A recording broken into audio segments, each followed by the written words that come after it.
Metrópole Entrevista. E a gente conversa agora com o presidente da Associação Baiana de Imprensa, Ernesto Marques, jornalista, professor. Ernesto, seja bem-vindo, boa noite, como vai? Boa noite, James. Boa noite, James, Chico, Abraão, Puridade, toda a equipe da Metrópole, especialmente os ouvintes da Metrópole. Uma boa noite especial nessa quarta-feira.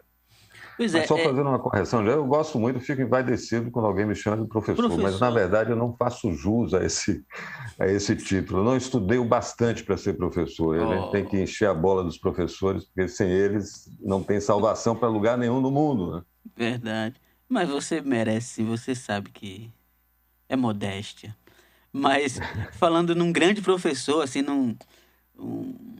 até um símbolo assim da didática, do conhecimento brasileiro, que foi Rui Barbosa, que nasceu ali na rua Rui Barbosa hoje, né? Mas Rua dos Capitães, Rua dos Capitães. Onde hoje a rua que hoje leva seu nome e em cuja casa está instalado o Museu Casa de Rui Barbosa, que é um equipamento da ABI, assim, mantido pela Associação Baiana de Imprensa, e que vai ser agora retomada as atividades, vai ser reaberto. Quero que você fale um pouquinho desse acervo, da importância da existência desse equipamento e dessa retomada.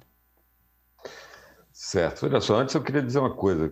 Para muita gente que não costuma, ou que não descobriu ainda a riqueza que há nos museus, não descobriu ainda o quanto é interessante conhecer, visitar museus, tem gente que acha que o museu é lugar de jogar coisas velhas, ou aquele chavão que a gente ouve, quem gosta de passado é museu. Acho que os museus servem muito para a gente olhar também para o futuro, é claro, a partir do que a gente tem ali guardado de história no passado. Museus, acervos, são, eu considero, ativos, ou seja, são valores que estão ali guardados. No caso do Museu Casa de Rui Barbosa, é claro que é um acervo muito menor do que o acervo da Fundação Casa de Rui Barbosa, lá no Rio de Janeiro, instalado numa mansão lá em São Clemente, que é onde Rui morou a maior parte da vida dele. Então, o acervo lá é infinitamente superior. A originalidade de nosso acervo aqui é exatamente o fato de ele estar instalado no local onde Rui nasceu e viveu até os 16 anos, além, é claro, isso é que eu acho, James, que é o componente talvez mais precioso, e é isso que a gente está tentando resgatar agora, nesse momento que nós estamos fazendo esse esforço para reerguer o Museu Casa de Rui Barbosa.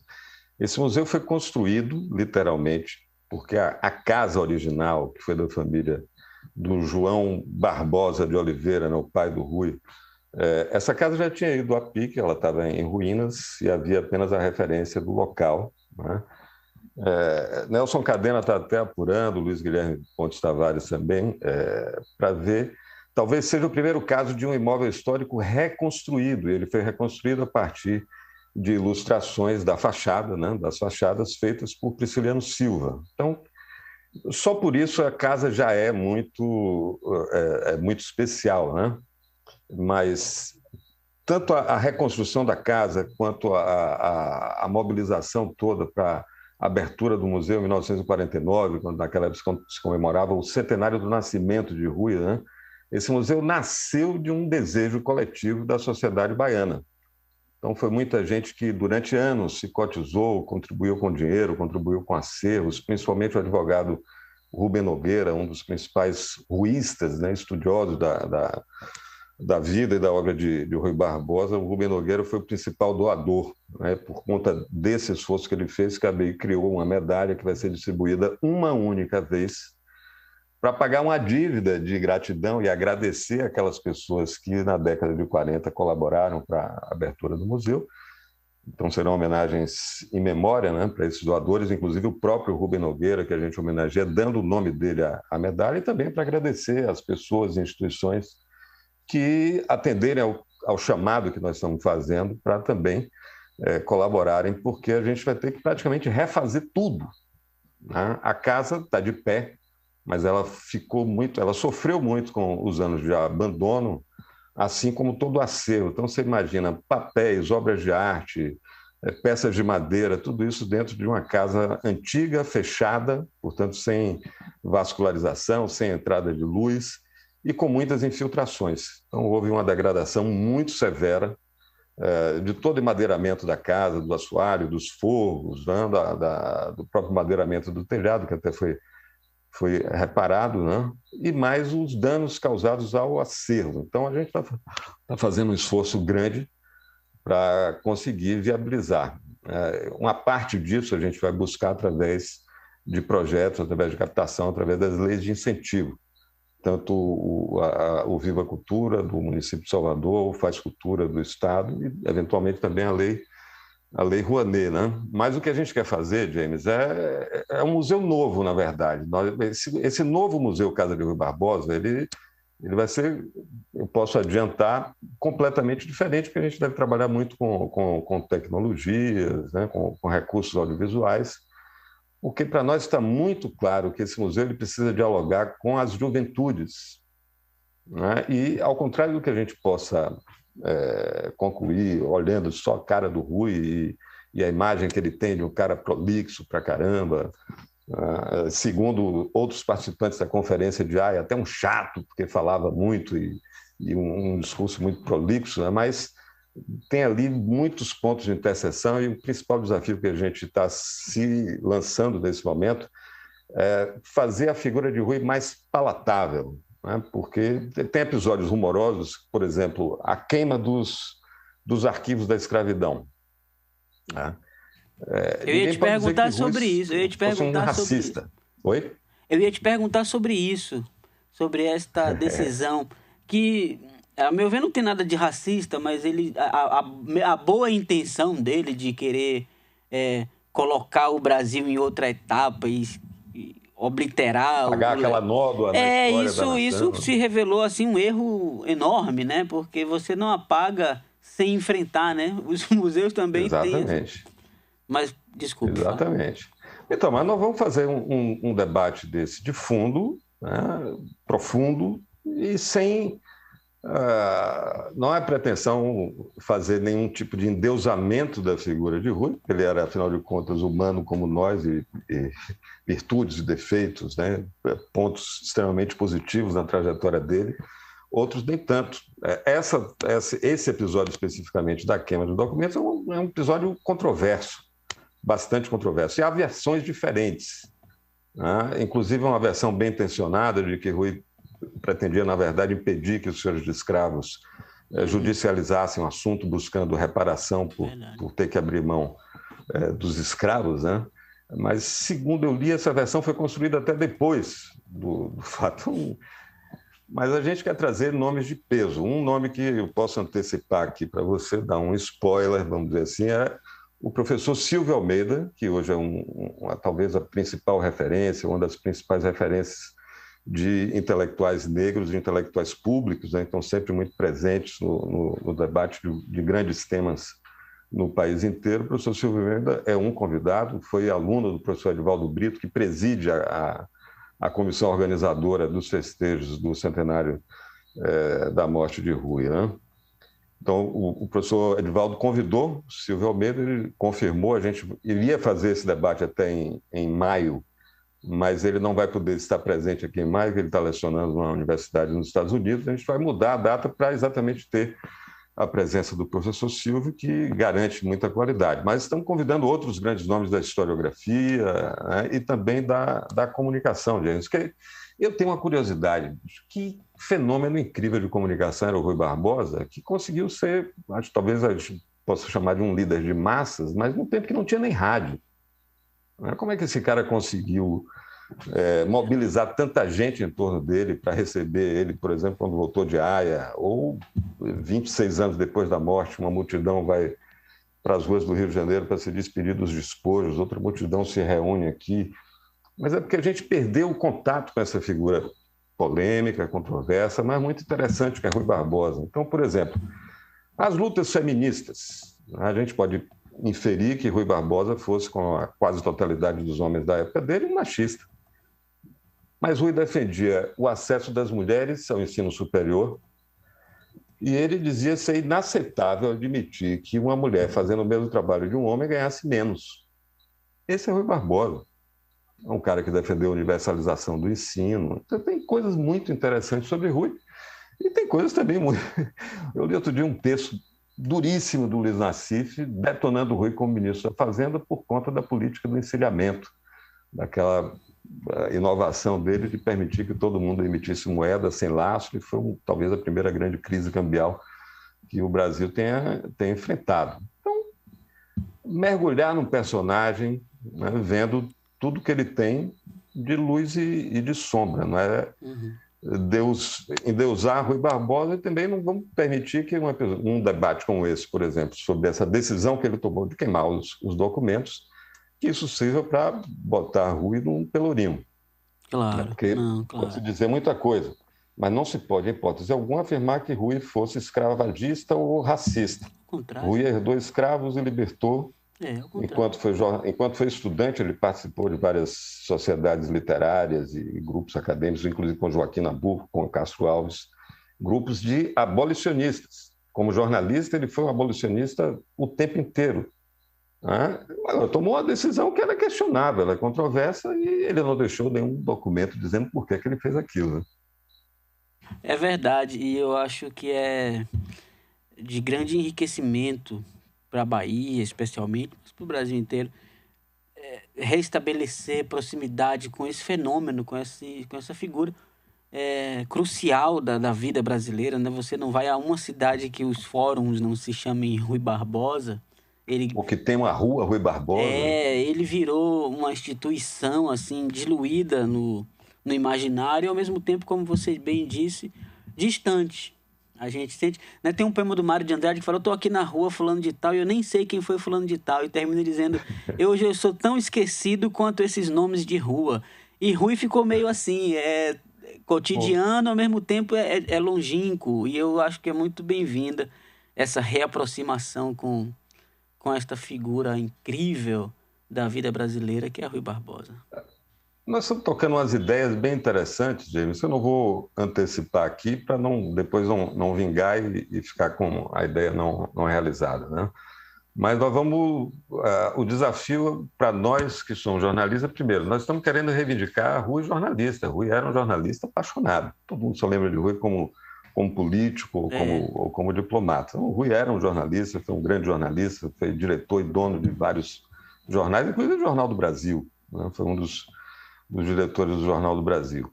Mas é a gente lançar mão do nosso conhecimento, das ferramentas da comunicação, para a gente fazer o resgate desse personagem tão rico e tão multifacetado. Né? E fazer Rui palatável para quem é jovem e até para quem é criança. Então, nós vamos mergulhar nesse desafio de trazer esse cara para cá e a gente discutir a atualidade do pensamento de Rui. Porque, veja, se você quiser fazer um debate sobre liberdade de imprensa e sobre liberdade de expressão, basta dizer que o primeiro habeas corpus em defesa de jornalistas foi impetrado por Rui. Se você quer falar sobre militares na política, bom, tem a campanha civilista dele contra o Hermes da Fonseca. Pode-se também dizer que Rui foi o inventor, vamos dizer assim, das campanhas eleitorais como são hoje, que tirou as campanhas eleitorais dos ambientes fechados e foi para as ruas, né? Num tempo em que a gente não tinha nem rádio. Né? Então, tem elementos muito interessantes na posição dele sobre as mulheres, por exemplo, a contribuição dele para a educação. Mas tem esse fenômeno, James. É engraçado que esse personagem assim, tá tão presente na memória da gente, vai ficando diluída essa memória, mas ao mesmo tempo é um cara muito pouco estudado. Veja só que eu achei no Anjo Pornográfico, que é uma fantástica biografia de Nelson Rodrigues feita por Rui Castro. Sensacional aquele livro, inclusive a primeira parte é uma história da imprensa brasileira riquíssima, tem muito elemento ali. E Rui, em 1926, portanto, 3 anos depois, o Nelson, 3 anos depois da morte de Rui, em 26, Nelson Rodrigues era um adolescente, com Rui, né? Mas escrevia no Jornal do Pai, escrevia um editorial desancando Rui Barbosa.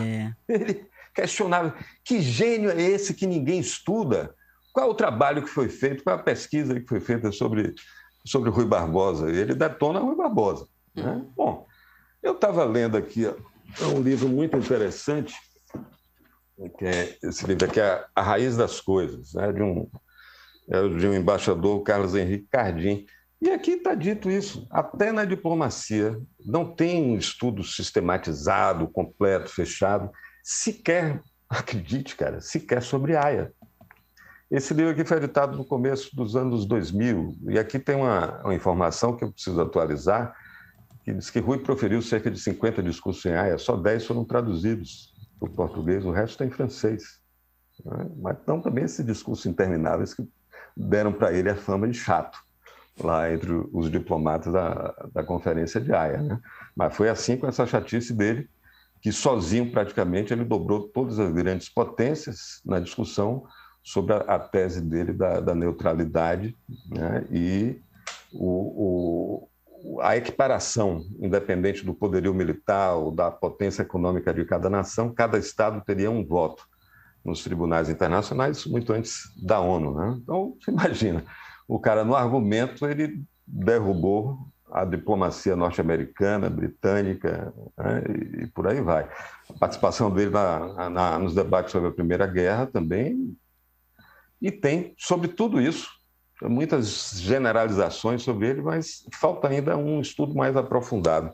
Desde Nelson Rodrigues até, pelo menos, o embaixador Carlos Henrique Cardim fazem essa observação. Né? Inclusive a hipótese... Acho que hoje, mais do que nunca, é preciso mergulhar no que pensou e no que formulou Rui Barbosa. No arquiteto desse Estado meio troncho, meio cópia de outros estados, mas faz parte do esforço que a gente vem fazendo há muito tempo para fazer desse país uma nação respeitável de verdade. Né? Com certeza. Inclusive a hipótese de que ele pode ter morrido por fruto de um feitiço feito por uma mãe de santo lá de Piripiri. Eu li aquele texto seu, fantástico. Isso está em Edson Carneiro. É uma loucura essa história. Mas, Ernesto, na última vez que a gente conversou, falávamos de um outro equipamento assim da maior importância para o mundo ocidental, no mínimo, que é o Arquivo Público da Bahia, aquele imbróglio todo. Sim. Do leilão, do edifício, né, do sobrado, da quinta, e um prazo que foi dado depois, foi a última notícia que eu tive, de que foi dado um prazo para acomodação do acervo, e o leilão vai acontecer. Qual é a atualização, assim? O que é que você pode nos contar de últimas notícias desse assunto? Veja, nós tivemos uma conversa cerca de 2 semanas atrás, né, com várias pessoas do Ministério Público, estava com o professor Ordep, a quem eu mando um abraço e um pedido de desculpas, que eu estava no trânsito, ele me ligou, peraí, Ordep, que eu te ligo já quando chegar, e já tem dias eu não liguei para o Ordep. Ordep, me perdoe a mancada.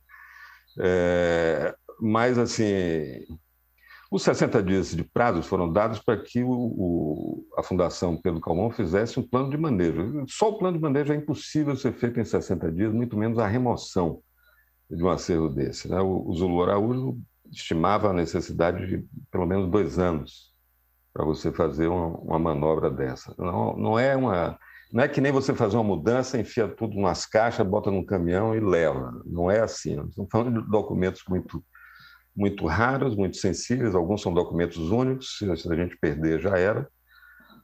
O Arquivo Público do Estado da Bahia já fez 6 mudanças de endereço, e você imagina que, se hoje, com todos esses rigores, há o temor de que uma mudança tenha esse custo da gente perder mais algumas coisas do acervo, principalmente os itens mais antigos, mais sensíveis, né? Você imagina o que não aconteceu, quanta coisa, James, a gente perdeu nessas 6 mudanças. Então, eu sempre tenho dito o seguinte: a sociedade baiana não pode aceitar, sob qualquer hipótese, mais uma mudança, por várias razões. Então, se o arquiteto tem direito lá aos 50 e tantos milhões por um projeto, e a decisão judicial que reconhece esse direito, paciência. A gente pode ter 1000 opiniões sobre esse fato, mas a decisão judicial, paciência. Eu acho que é uma indecência. Até porque, James, para um projeto chegar a esse valor, eu te dei um dado aqui que foi chocante daquela conversa nossa aqui da outra vez, né, que foi a reconstituição do processo a partir da documentação oferecida pelos advogados da parte. Esse processo durou 30 anos, você lembra? Mas, James, desses 30, 14 anos 14 anos, quase a metade, ele ficou nos escritórios dos advogados, cara. Depois que já tinha um acordo que não foi cumprido, que previa multa diária, juros de mora. Então, o advogado primeiro pediu carga no processo, é como se pedisse vistas, né? Tira o processo do tribunal, leva para o escritório. 8 anos dentro do escritório, correndo juros de mora todo dia. Aí volta o processo. Depois, novo pedido de carga. 6 anos.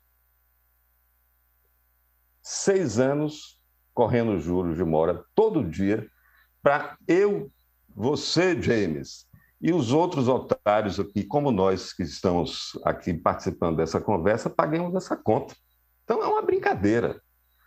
No ano em que a gente tem uma catástrofe como a gente teve aqui, não é? Um Estado pobre como o nosso, não é?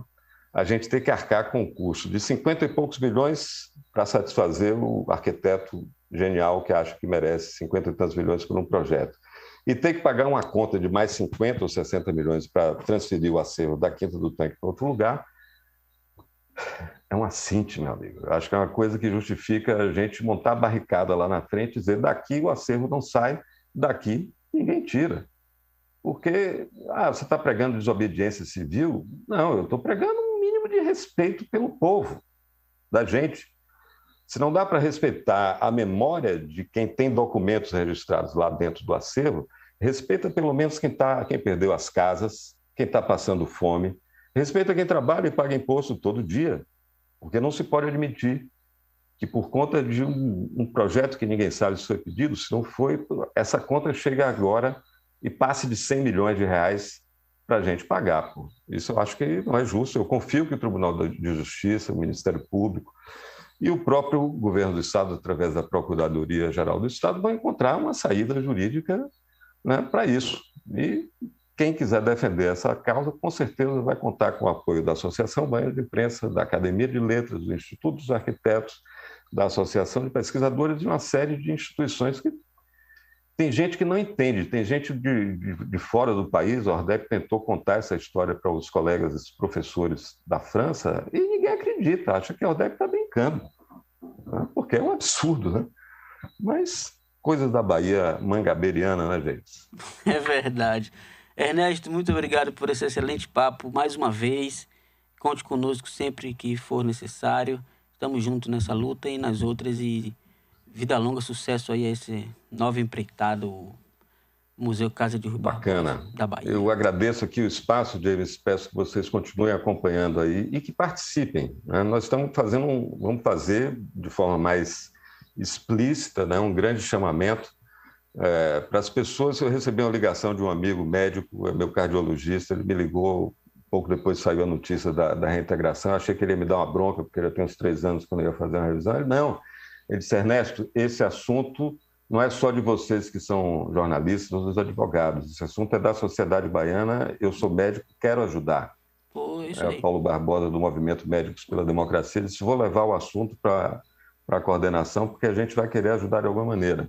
Foi assim que esse museu nasceu e é assim que a gente vai fazê-lo renascer, muito mais bonito. E uma coisa, bicho, que agora está no fim da entrevista, não vai dar para falar, mas é uma coisa fantástica, fica para outro papo, que é a revitalização da Rua Rui Barbosa. Sim. Que é também uma coisa bacana, muito bonita, que a gente está vendo se construir, que é a interação entre prefeitura e governo do Estado para somar esforços. Nós já fizemos 4 reuniões técnicas, em breve a gente vai lançar aí essa boa notícia, que é uma rua charmosa como a Rua Rui Barbosa, cheia de história, né? Vai ter uma ocupação cultural mais permanente, vem coisas outras além do museu. Tem mais assunto para a gente conversar mais adiante. Espero que seja em breve. Maravilha, Ernesto. Muito obrigado. Valeu, James. Abração, um abraço para toda a turma da Metrópole. Abração.